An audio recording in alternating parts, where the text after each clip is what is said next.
Hi, Trish. Congratulations on publishing a paper in AMJ. And what are the key points you hope people will remember about this paper? Thank you, Kev. Yeah.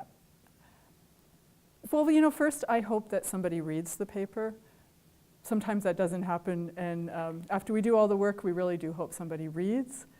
And beyond that, in the content, we think that the most important thing out of this paper is that it gave an opportunity to think more about the connections between constellations of logics, which are big in the literature, and the connection to professional role identity, which has been in the literature but really not very much investigated.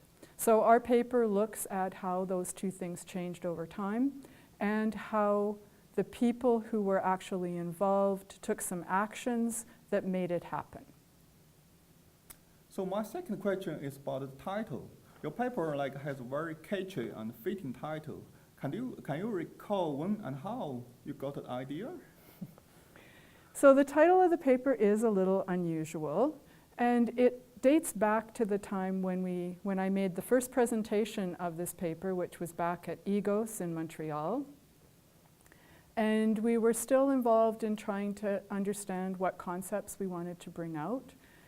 And I was trying hard to think of a way to explain to a non-healthcare audience why it was such an interesting and intriguing finding that these physicians actually changed their professional role identity. And that made me think, for some reason, about a phrase that we'd used in my family on when people really just didn't change. We said, you can't get a leopard to change its spots.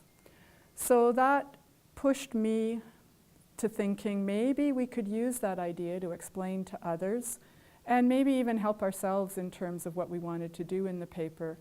How would other researchers build on your findings? Yeah, you always hope that when you get some research done and get it published, that there's something in it that spurs others to investigate further, to take your ideas in new ways. And that's true here.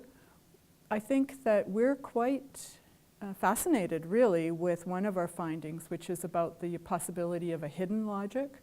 And we saw this with our physicians who were guided by the market logic, but really, maybe us and maybe some others can think a bit more about this idea of a hidden logic and take it forward.